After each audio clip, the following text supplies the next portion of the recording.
Well, good afternoon, everybody. My name is Jason Belden, and you're joining us for the CAF COVID Weekly Roundup. Today is August 28th, 2020. It's 1 o'clock in the afternoon. Happy Friday to everybody tuning in. Today, we're going to cover really one specific thing in real detail, and that's the CMS QSO, and we'll go over that in detail because it's very lengthy and complicated and complex, and there's going to be a lot of this that finds its way into the guidance from CDPH. So we'll cover that in depth. We'll talk about the AFL that was released this week, as well as potentially what we expect on the horizon. And then we'll have one section on PPE and Cal OSHA. We're not going to really dive into this because we've beat this thing into the ground the last few weeks, but I want to ask a couple questions of you guys to see if you guys had attended the webinar from Cal OSHA earlier this week and what you guys thought of the viability of those types of masks. So we'll get to all that as we progress here.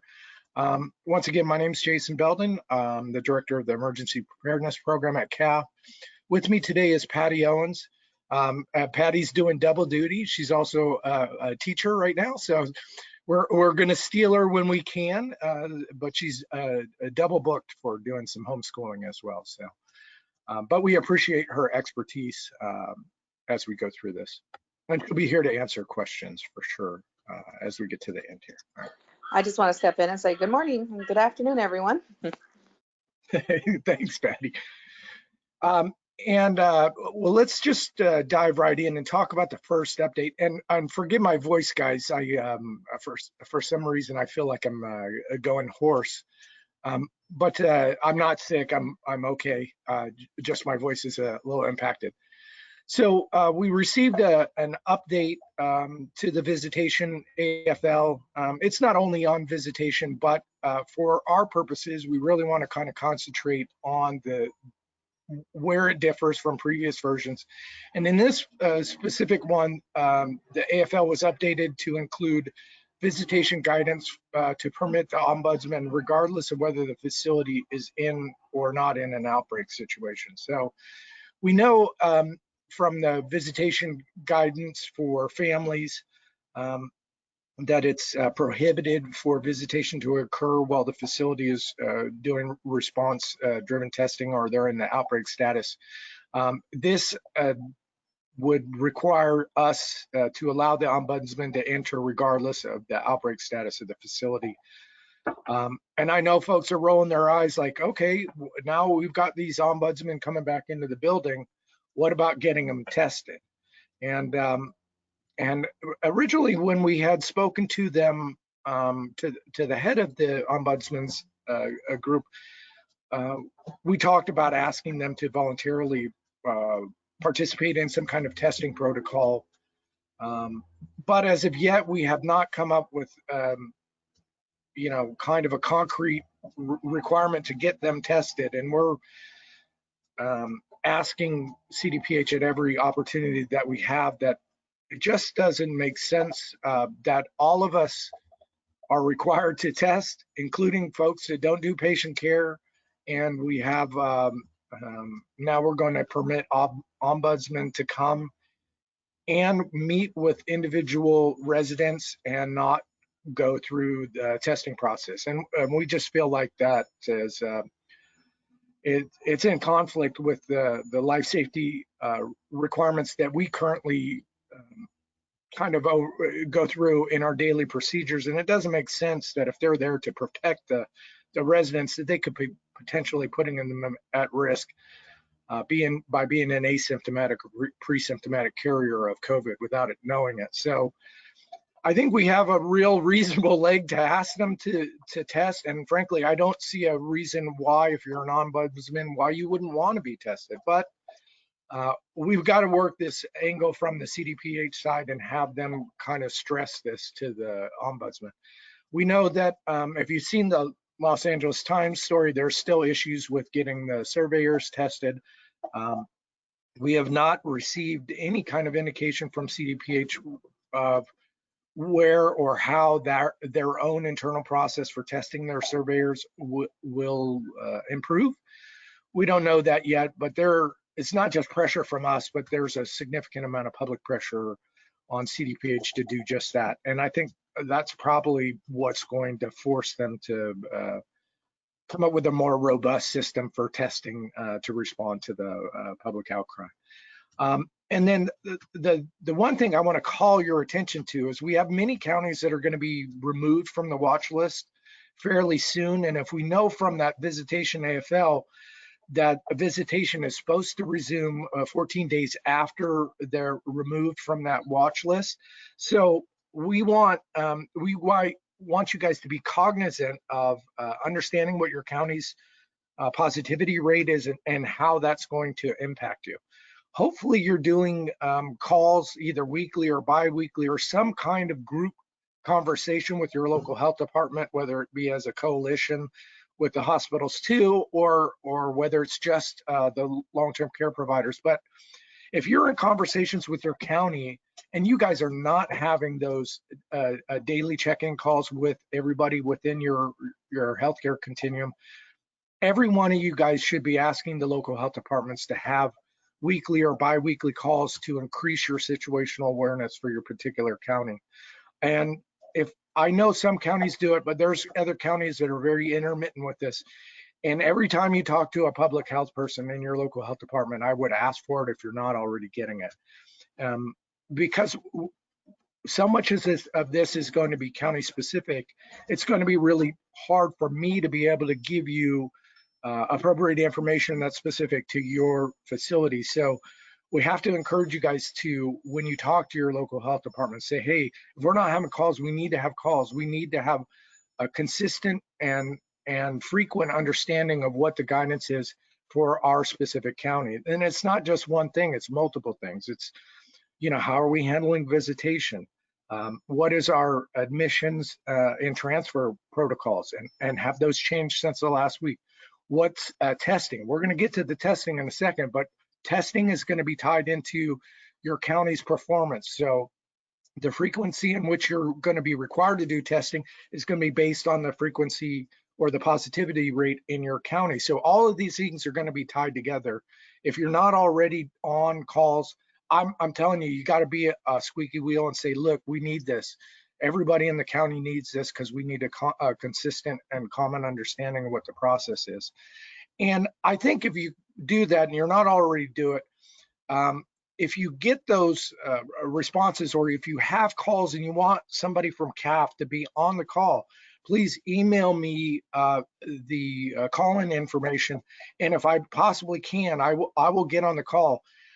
We can avoid some of this really kind of craziness, or at least lodge our objections during those calls early on in the process. And so there may be some things that you may not recognize as being a problem, but maybe I will be able to see that. So I'm happy to do as many as I possibly can. And I know there's 61 health departments in the state. It's not possible for me to be on every call, but if you're in a county where you don't have a good relationship and you seem to be getting guidance from the local health departments that's not consistent with other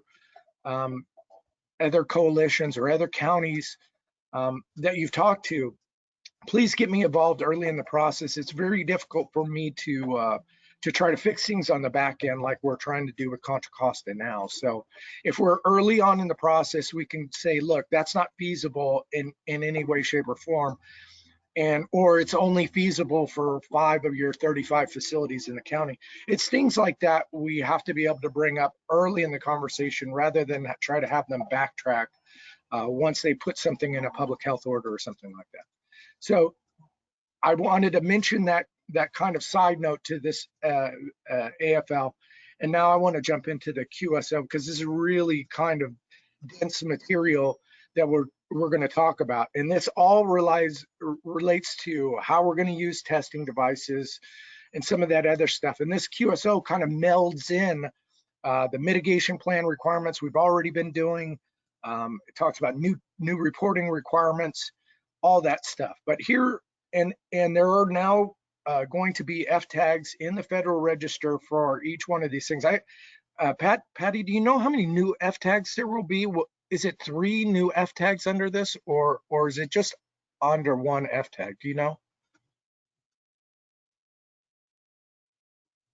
We'll come back to Patty, but I'll definitely ask Patty that question towards the end. But from what I read, I think there are actually 3 that I counted, 3 new F tags in that list. And there could be more. It's a 22-page document. It's really dense. But anyways, this is where it's located in the Federal Register now, 43.80H. The long-term care facility must test residents and facility staff. And this is the important part. We're already doing that. We understand that one pretty well. Who's getting tested?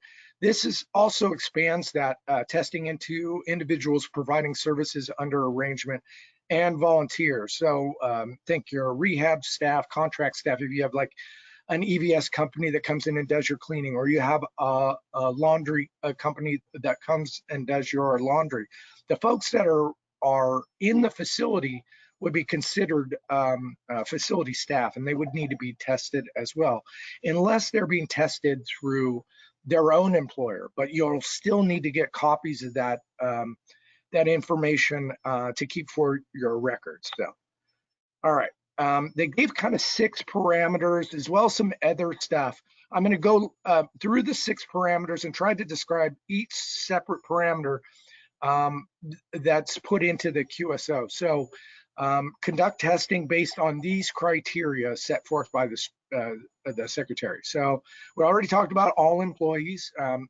That's going to be one. We know that. Trigger 1. So who do we conduct testing on? This is very consistent with what we're already doing. Any symptomatic staff or resident must be tested. That's what we do now. That's what we're going to continue to do under this QSO. I can't foresee CDPH changing this when they send out their guidance. Trigger 2 is an outbreak or response-driven testing, as CDPH calls it. Any new case arises in a facility. So you get that symptomatic person, you test them, comes back positive, you're in an outbreak. That's going to be the kind of the process for you to begin your response-driven testing. And then you're going to test until everybody's negative, no new cases are identified, the same kind of process. The first retest is every 3 to 7 days, or in the first 3 to 7 days, and then a test on day 14 to clear folks. And we're just testing the residents that have previously tested negative. That also goes for staff. So staff or residents that have tested negative, and the rule is now 3 months. They could change that, but if you've been positive in the last 3 months, you're not going to retest those folks.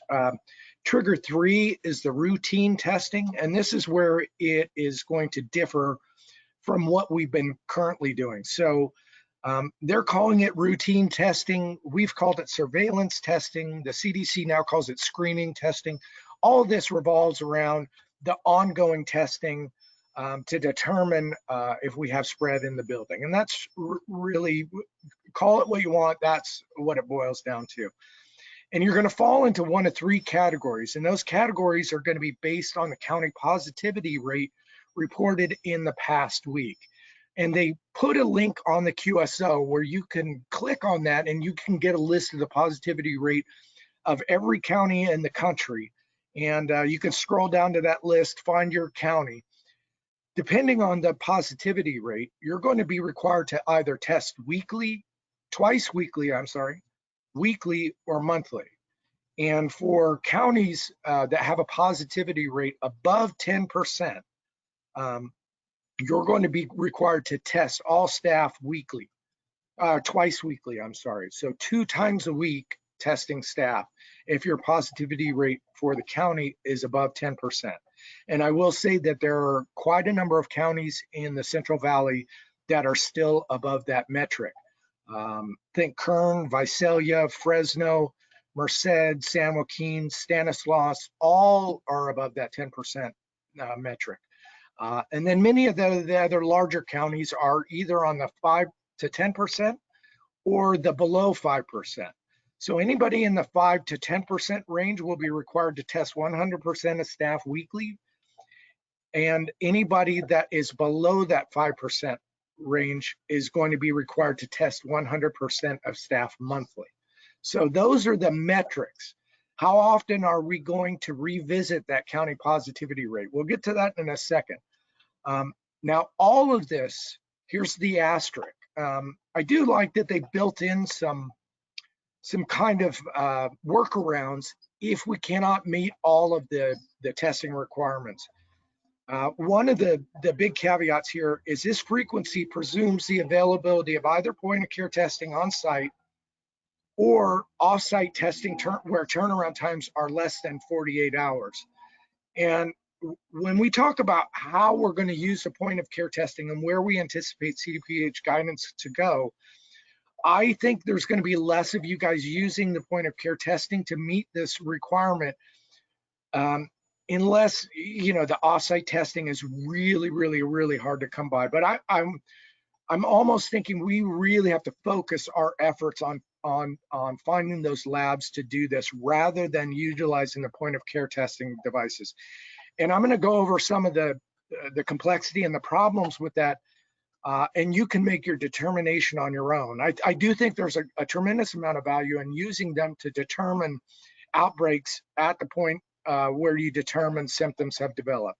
And for those types of tests where you need the results quickly in order to figure out where to cohort people, this is going to be a fantastic use of those devices. But outside of that, it's going to be very, very limited. And when you see what the reporting requirements are going to be, you may think twice about wanting to use these. So, all right. So the second point in their metric that they want folks to meet is conduct testing in a manner that is consistent with current standards of practice. This is something that will be further defined in the CDPH guidance. I mentioned this a moment ago, but the point from all the conversations we had regarding the antigen tests, the point of care testing devices, we know that CDPH, HAI, and the epidemiologists at both CDPH and CDC seem to think that these types of devices are very effective at determining a positive case if the person has developed symptoms within the last 5 days and you're testing that person.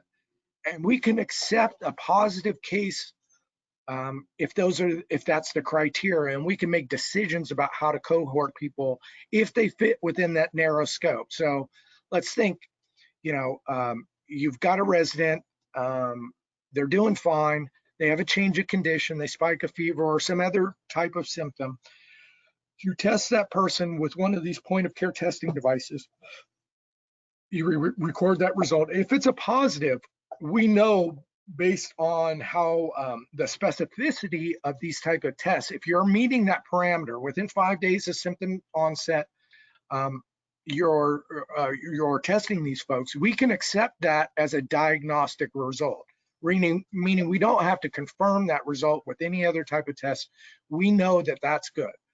Now, they haven't put that in writing, but that's what they've said on the calls. And I anticipate that's what's going to go into the guidance. So that's a very limited scope in how we can use these devices. But it is a fantastic use to protect the life safety of the other folks in the building, because we don't have to guess or wait a week or 3 or 4 days to get results back. We know for sure that person's positive now. The problem is if you get a negative test, that is, we don't know if that's a true negative or not. So you're then going to have to follow that up with a PCR test. And that's where we anticipate this to go. And we're using two different testing methodologies to do this. So it's going to complicate things for you guys to use these devices.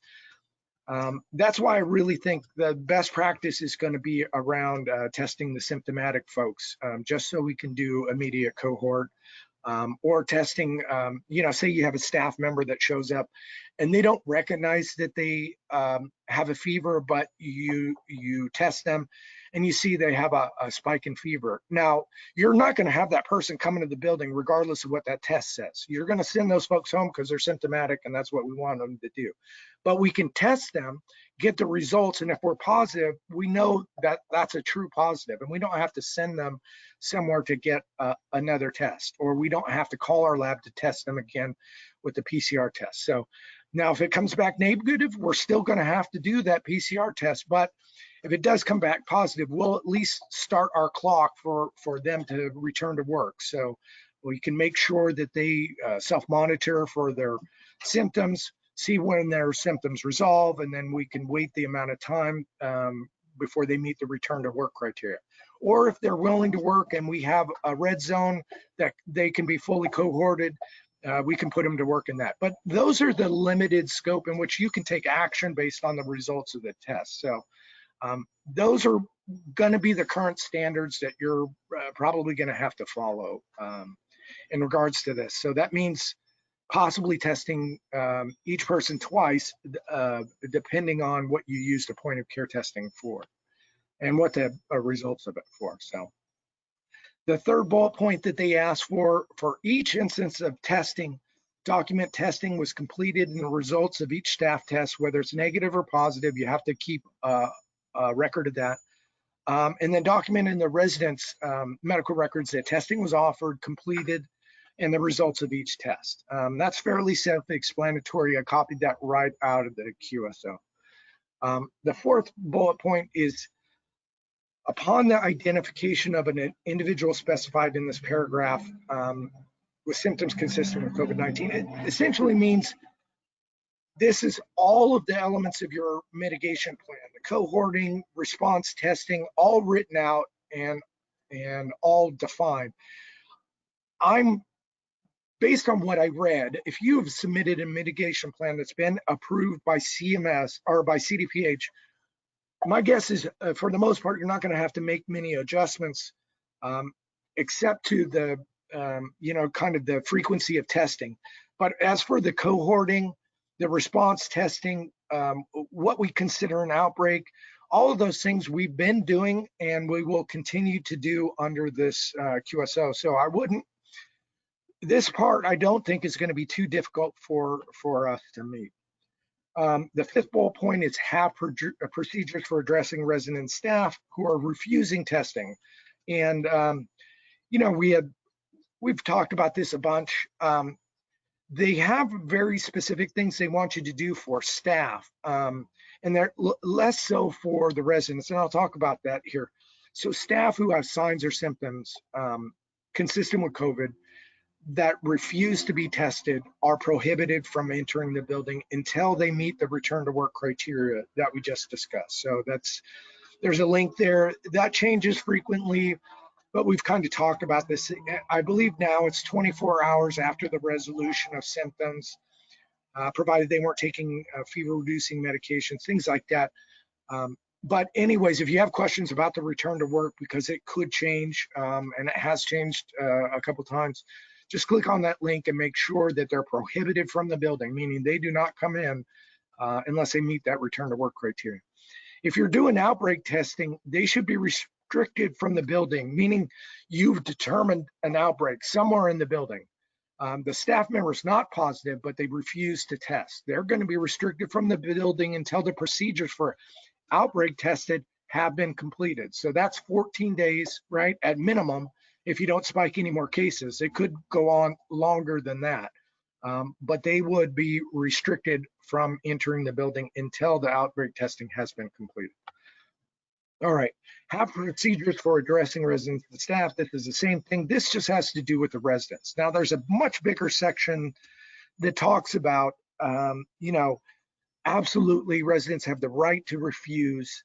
That is, their right as a human being, just like the folks at staff do. But they have some suggestions about how to do it from a person-centered approach and explaining, kind of why they do the test. And they also talk about if you're only doing MP swabs and that's the sole, the sole hesitation of why the resident does not want the test, try to find a lab that uses a different testing modality, maybe the nasal anterior swabs or some other type of swab that doesn't, force you to go all the way back into your brain. So, and I've got one of those tests. It's not a pleasant thing. So I understand why people wouldn't want to constantly do it. So I get that.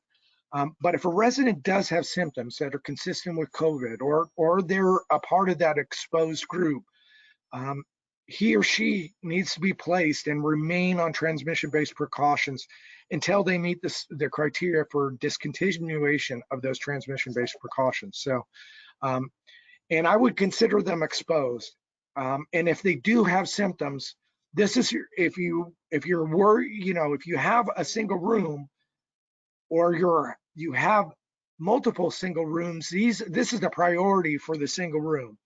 It's the symptomatic person who's exposed.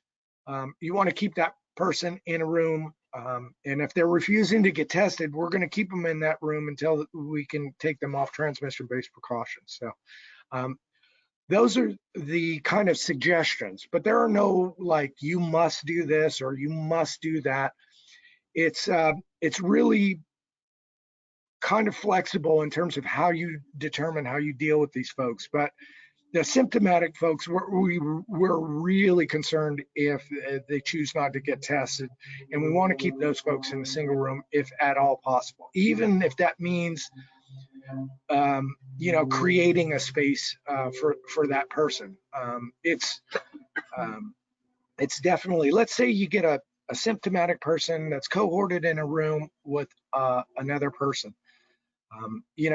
That other person, if they're getting tested, we're going to put them in the yellow zone, but if they're willing to be moved, I would move them out of that into the yellow zone and the exposed and leave that symptomatic person there. Or you can keep them cohorted if you absolutely had to. But this is the priority. This is the person you want to keep in a single room. They're definitely have the most risk to the remainder of the folks in the building. All right, and so the last kind of bullet point they went into, and then they expanded on a bunch of other things. But when necessary, if you have problems obtaining test supplies or processing test results, there's kind of an out, and it tells the surveyors to verify that you have information showing that you have documented your efforts to obtain lab capacity with quick turnaround test results, a written description of who you contacted, when you contacted, what was the result of the conversations with those labs. Document that you're having contact with both local and the local public health department, as well as the district office, to tell them, look, I'm having trouble getting my labs back from this particular lab. I've called, lab X, Y, and Z, and now I have a new contract, but that's not going to start until next Monday. And I'm not going to be able to meet the testing turnaround time for this particular week, or whatever it is. You've got to capture that information somehow in a written form so that the surveyor can verify that the reason why you're not meeting these things were for these factors. And if those factors are based around, the inability or supply shortages or access to a lab with the robust turnaround times, all of those things can kind of help meet the requirements. You don't get cited for this. All right. I pulled out some other interesting information from the QSO because I think it's important for you guys to understand where CMS lays on this and where we think CDPH and the CDC guidance kind of leads us to how we use these devices. Facilities can meet the testing requirements with the point of care devices. So if you have a point of care device, you can use that to meet this requirement. But hopefully, when you get through this, you'll see that you're going to test with this point of care testing device, and then you're going to have to repeat that test with a PCR device based on the results of the test and what kind of what condition either the resident or staff member was in at the point of test, whether they were symptomatic or asymptomatic. So point of care testing is diagnostic testing. That is CMS's official term. That's not going to be what CDPH and CDC go with. They're going to, based on everything I've heard, this is where they're going to be more stringent, and they're going to probably say that POC testing in those categories where we know it's early on in symptom development and you're testing the resident or staff, we can take action on those results if they're positive. For all the other stuff, asymptomatic staff or residents, we're not going to use these simply because we can't accept the result, whether it be positive or negative, as a true result. So we're going to have to follow that with a PCR test. So the kind of my thinking is, if we can't accept that result as a diagnostic result, then we're wasting testing resources and money to do a test that we can't take action on. And so that's going to be really where I think the point of care testing is going to be very limited in our use. It doesn't mean that you can't use it or that you shouldn't. It just means that when you do, you're going to have to follow up a lot of those tests with a PCR test. So, and I did say guidance is anticipated. We had originally thought that they were going to provide that guidance this week, but based on the fact that that QSO, it's incredibly detailed and it was released yesterday, I think that put pause on their AFL. And we spoke to them this morning on another matter, the folks that kind of write the AFLs, and they did not indicate that they thought one was forthcoming this evening. So we have a little respite for the weekend, maybe. I don't know. But who knows? Maybe there's pressure to get this out quickly, but it should be soon. And they are working it. They're aware of all of these issues that we're raising here on this webinar, and they're going to hopefully address them in the guidance. All right, so we talked about how the point of care testing machines, CMS considers them diagnostic, and we know CDPH is going to differ from that. There is a highlight in here, and this is from the same QSO. It says routine testing of asymptomatic residents is not recommended. So, and I know this does not fly with certain counties that have screening or routine testing or surveillance testing or whatever you want to call it. They don't have testing of certain counties have testing of asymptomatic residents as a part of their county health order. So, but they're just saying that from the CMS side, from a baseline level, CMS's expectation is the only time we're retesting residents outside the baseline that we've already done is when we're doing response testing or the outbreak testing. We're not going to be including those folks in our screening testing. And I know LA County is all rolling their eyes because they go, well, we're already doing 10% of our resident population every week. I don't anticipate that will change. The local health departments that we've talked to that have made a decision to do that have said that's their clinical decision, and it's based on what they feel are increased risk factors for our congregate settings. And so they want to keep an even more conservative approach than CMS. And frankly, we can't really fight them on that. That's within their purview.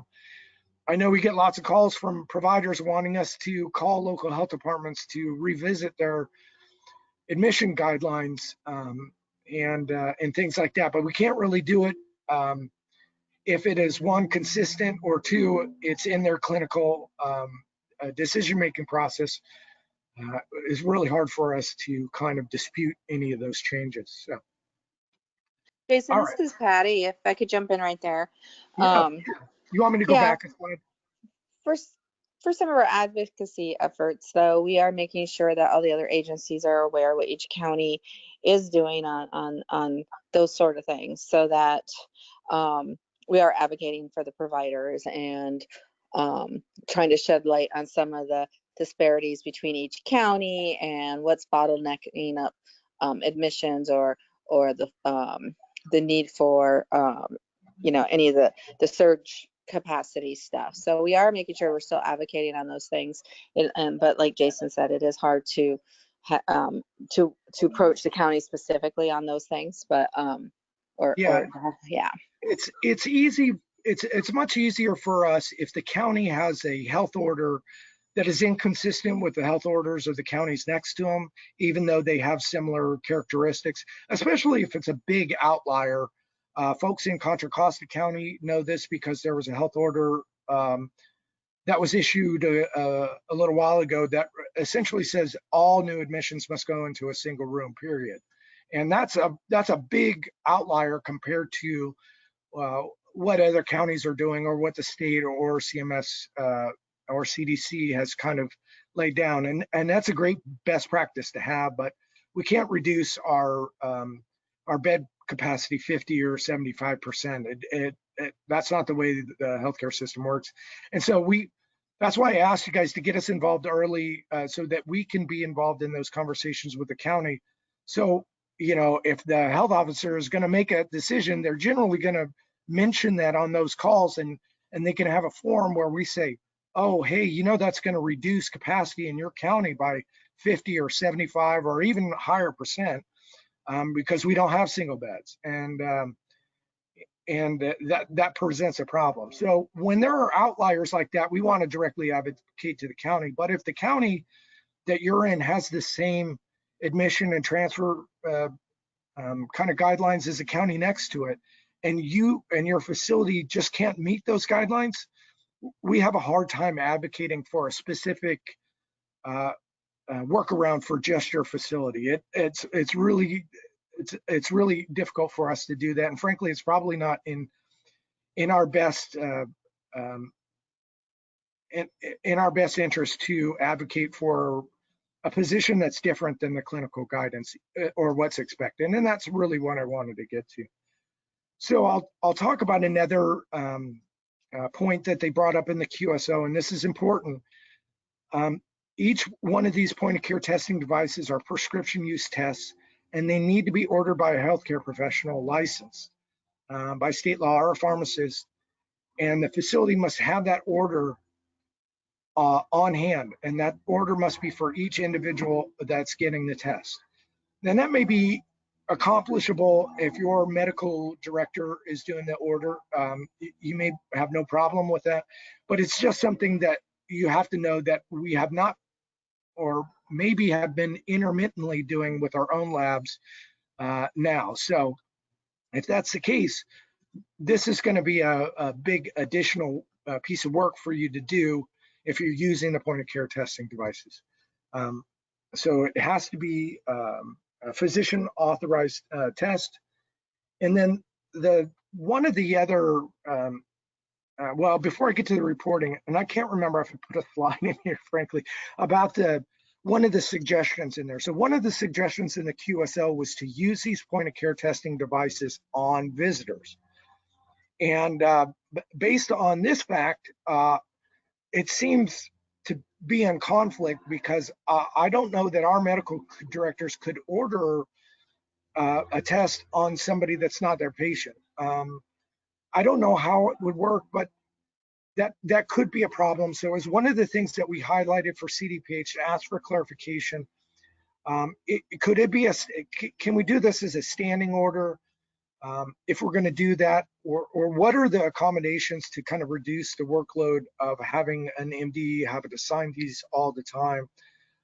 And how do we deal with family members who are going to hear about this in the press, that there's now a point of care testing device at the facility where their loved one lives that they can get tested at? That's going to be the message, and we're going to have to figure that out on our side. So our hope is the CDPH will give us some real concrete guidance as to whether we can use these for the staff. How do we, or not the staff, but the visitors, how do we document those results, and what kind of physician order do we need to use in order to be able to use that kind of testing device if we want to use it for visitors?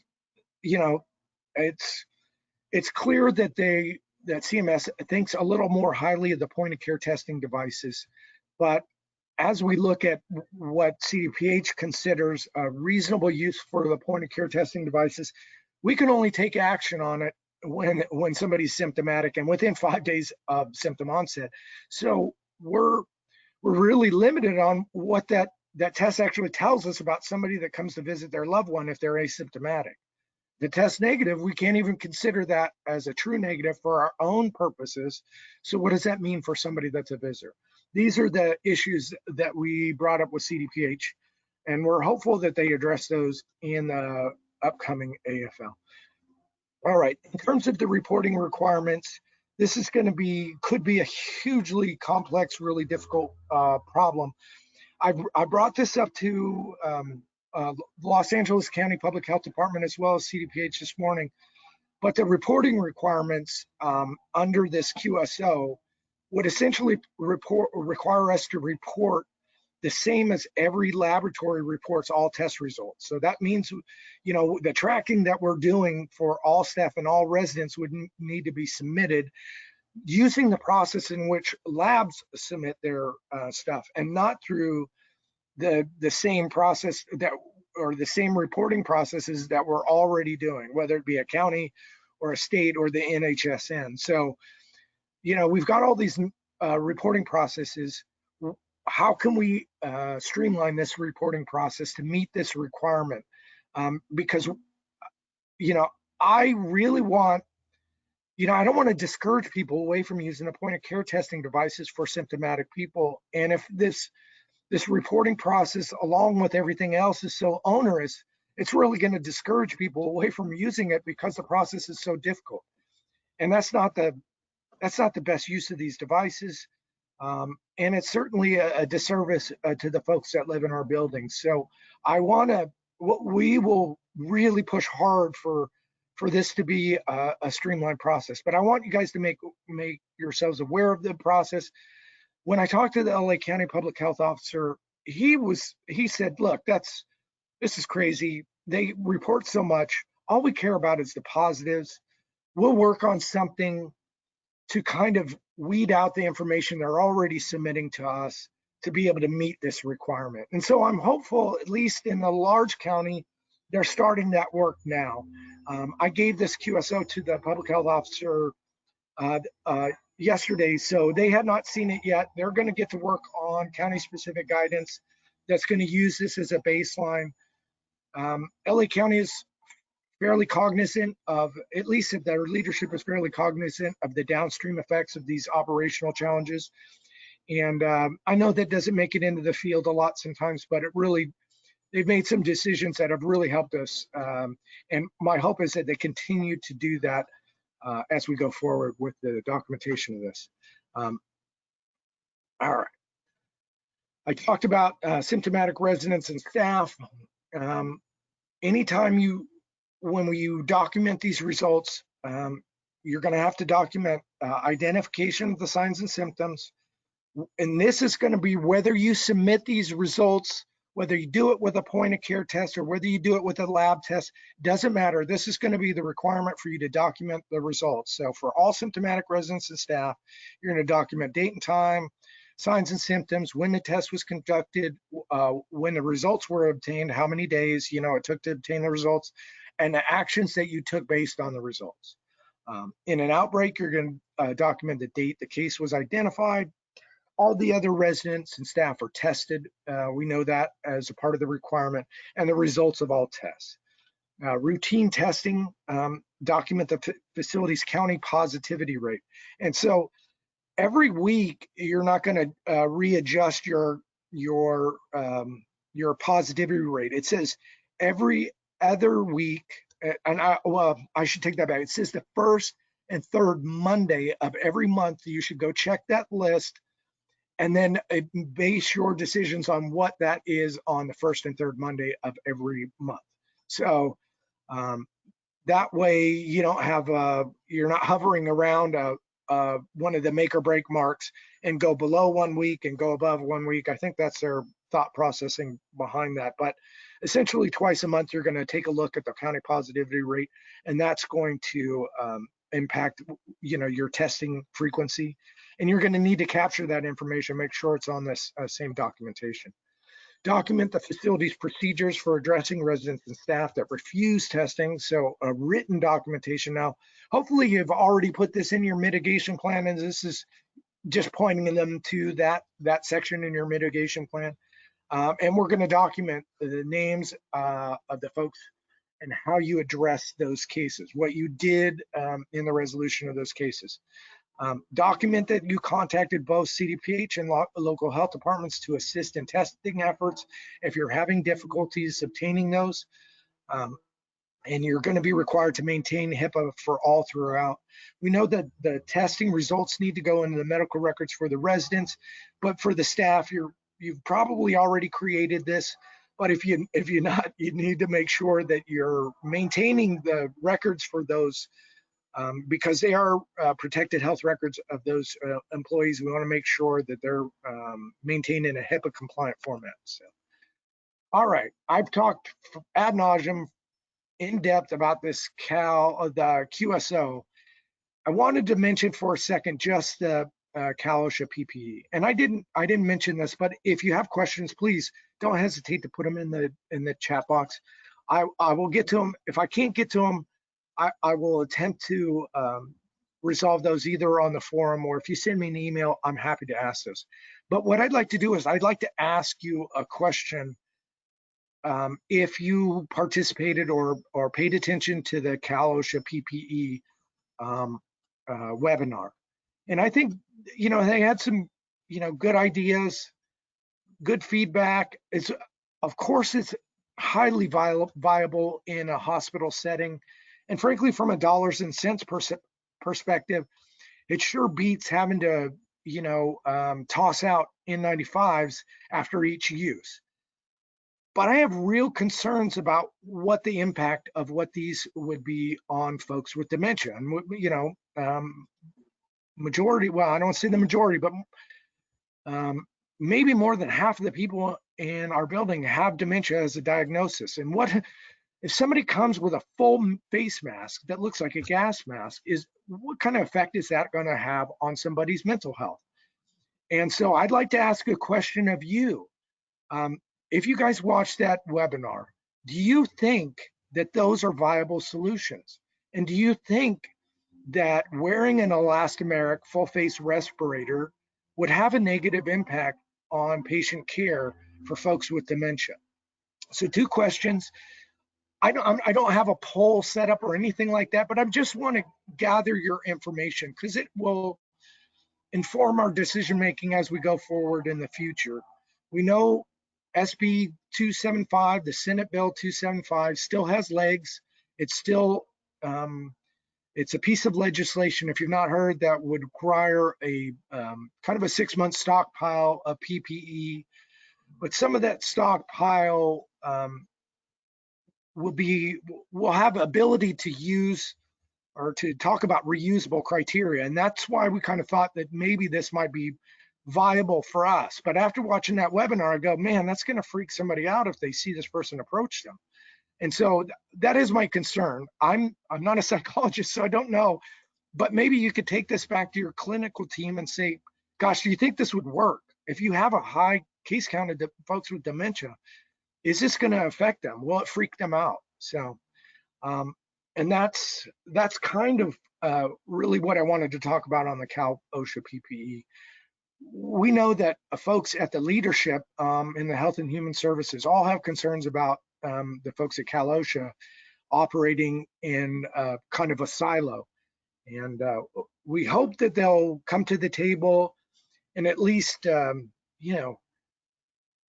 go back to, maybe not go back to reuse of N95s, but encourage extended use and some other practices, especially as it relates around the availability of PPE and the ability to do the initial fit testing process. So, all right, that's a bunch of questions. There's a bunch of really heavy, dense stuff. I want to get to your questions. Patty, did you have anything that you wanted to add to the stuff I talked about on the QSL, or do you want to just jump right into any questions we have?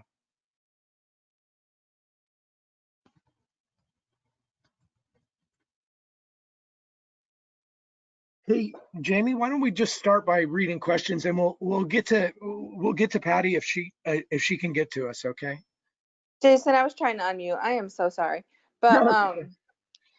all I can add to that is, we've been in conversations with CDPH yesterday and today on this QSO and the final rule, and they're looking at it also. They're looking at how it's going to impact the NHSN questions that are on the weekly reporting and updating the daily reporting to match the questions.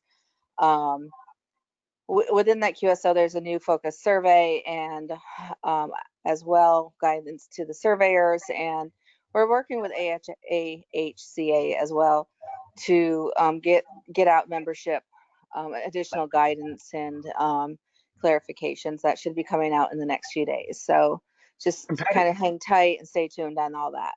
yeah, Patty, when do we think that this goes into effect, CMS? Well, it actually, because like I put on the forum, CMS made a mistake. Believe it or not, they actually just made a little mistake with and it actually wasn't the interim final rule wasn't filed. It actually got filed yesterday. So then it makes it the interim final rule goes into effect on September 2nd.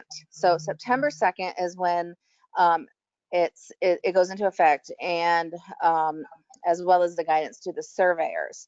However, there is that 60-day comment period, which could change some of the verbiage in the interim final rule, but no one seems to think it's going to change it that much because they've already issued the QSO and the obviously and the guidance to surveyors on how to survey to it. And so we're in conversations with AHCA on all of it, and we will definitely be putting out more information and what date the NHSN questions will be updated. There is some training that I put out on the forum too on the new changes to the questions that's going to be going into effect. And the training, I believe, is on the 1st and the 2nd. And I put that also out on the forum, and it's from NHSN. They're doing training on the module updates to the questions, and I also sent that over to CDPH to make sure they knew about it, and our membership that have conferred their rights over for their daily reporting, that the daily reporting questions are going to align with the NHSN questions. Oh, perfect. Thank you, Patty. And that actually brings me to one other point I totally forgot to mention, guys. And I took the class, but there are 2 classes by CMS being offered. They are time consuming to go through, but one is for COVID for frontline workers, and one is or frontline nursing home workers, and the other one is a COVID class for nursing home leadership. And the frontline workers class is 3 hours long, and the class for leadership is 4.5 hours long, I think. But the first 3 hours of the leadership one are just repeats of the frontline workers information. And I've watched the trainings; they were actually pretty good. Believe it or not, I learned a few things, especially as it revolves around hand hygiene and doffing. After watching the video, I would have doffed incorrectly too. So I think they have some value, but they will take a really long time. If you're locked in and you actually watch the entire thing, it'll take you a while to get through them. But it is worthwhile. I went into it thinking I knew enough. I learned a few things that I've already counseled people on, and I think it's it's probably worthwhile if you're feeling like, I don't know if I have all the boxes checked, and I want to confirm the information that I have is real. And believe it or not, the information that's in those trainings is actually really good. So, and it's all very consistent with what we've already currently done. It just has some more detail that I was not aware of in the doffing process with hand hygiene between each doff. So like, gown off, gloves off, wash hands, then mask, or then face shield, then wash hands, then glove, then wash hands, that kind of thing. Not washing hands in between each procedure. That was new to me. I didn't know that. There are some other things about, how we deal with folks with dementia, and some other kind of ideas about how to engage them and things like that. I thought it was pretty good. So hopefully you guys go take a look at that. All right, Jamie, do we have any questions?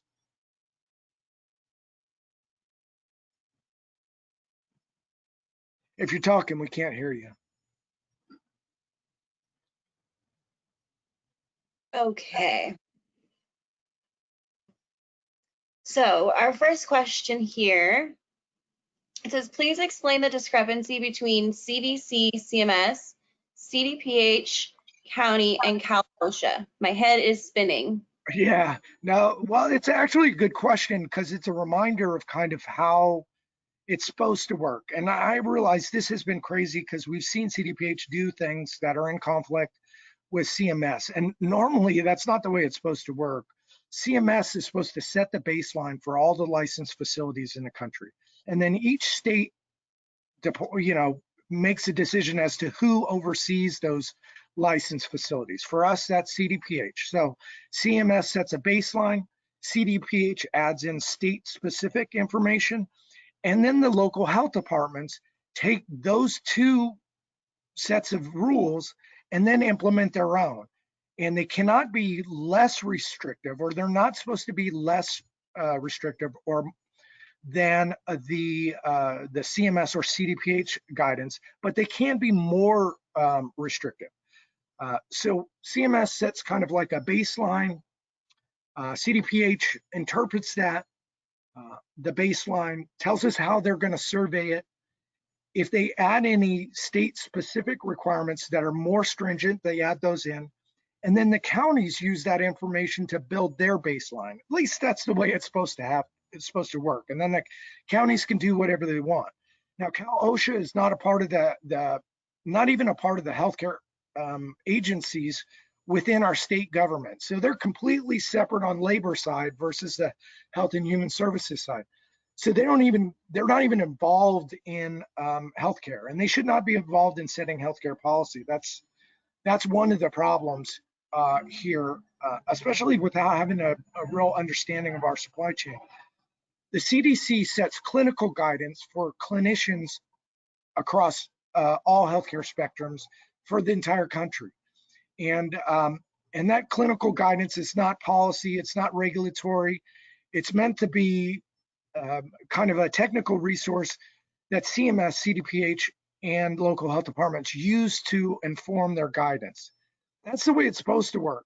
It hasn't worked that way, very well in this instance. But I think we've got to the point, and these are codified. These tags are definitely in the Federal Register now, so we know that this is going to be the baseline. We may see some small changes, but this for sure is going to be the baseline. And then CDPH is going to add in some stuff, and then local health will further tighten that based on the community conditions. So hopefully I explained why, or kind of how the process is. I don't know why it's been so crazy, or why people have felt like they can do stuff outside of that normal process. All we can do is highlight it and say, hey, listen, can we be consistent with the way things are supposed to work? And then kind of point out, the inconsistency or the less than logical solutions to some of these problems. So, all right, next question. Okay. So we have another question here. LAC, CDPH, and CMS metrics do not line up. Which data set should we follow, and do they have call updates? Yeah, you definitely want to follow your county, especially if you're in LA County, because I know LA County review this. They review the CDPH documentation. They use that as their baseline, and then they have more prescriptive requirements based on that. So when we're looking at whose guidance to follow, we should really start locally and work our way up, because that is the one that's most appropriate for us.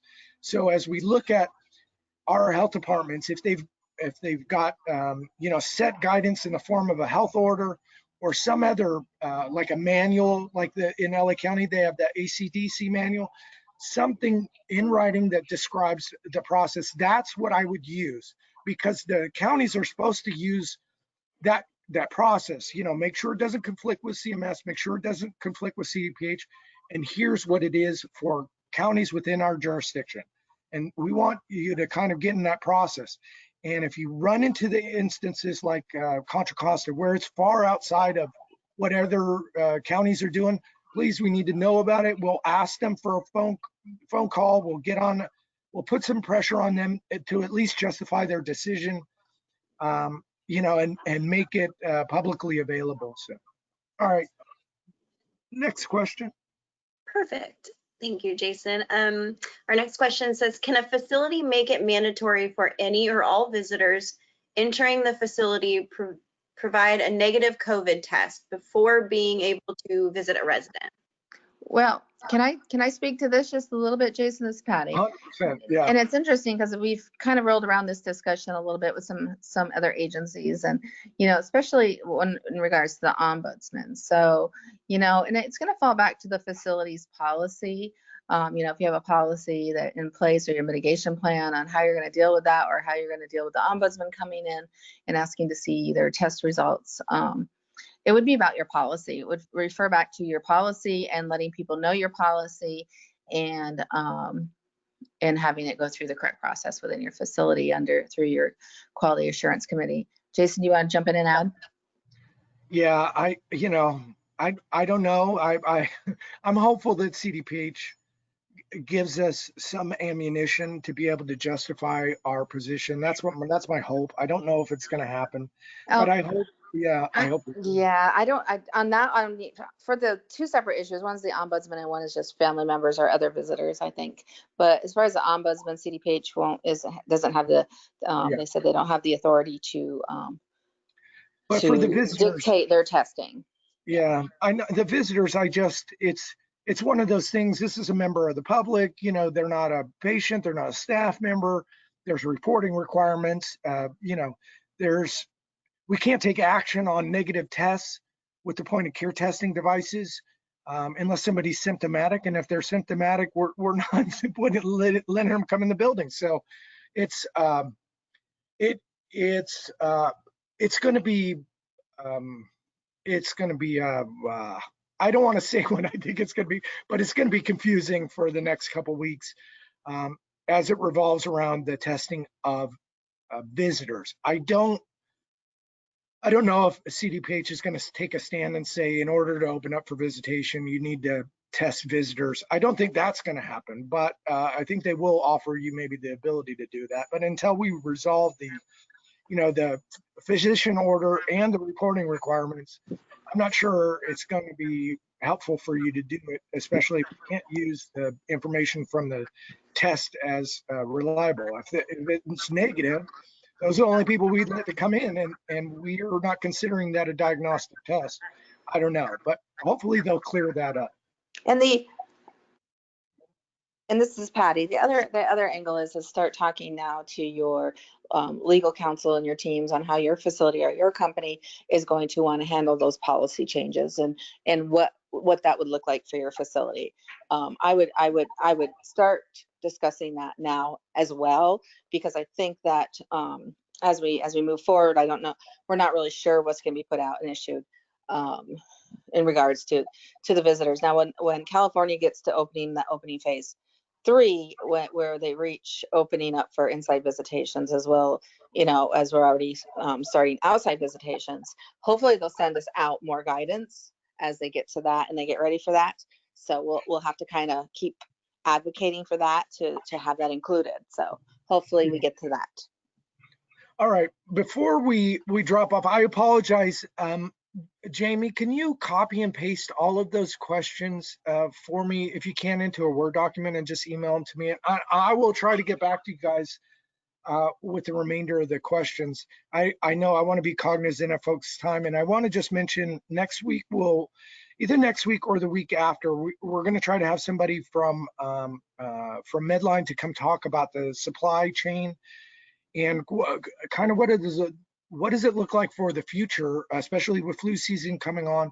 What does it look like for the future of your ability to be able to purchase from these larger manufacturers? And it's not all rosy. So if you're struggling to find supplies now, or if you think you have enough, maybe revisit that and extend the amount of time that you think you need to prepare and plan for potential supply chain problems. Especially as it revolves around gloves and gowns right now, but those issues could change, and it could be a different thing in a few weeks from now. But we know that we're not out of the woods with the supply chain yet. And even though we thought we were, they're not completely restored yet. So I think it's important for you guys to hear that information. It won't be long, but we'll definitely talk about kind of the factors that you or I can't see, but are very real in our ability to obtain appropriate PPE. And of course, while I have them there, I'm gonna, I'll pin them down on, availability of those elastomeric respirators, cost, we'll try to get them to answer some more questions about that. So appreciate your time, guys. Have a great weekend. Thank you very much, Patty and Jamie. You guys have a great weekend as well. We'll talk to you next week. Thanks. Bye, everyone.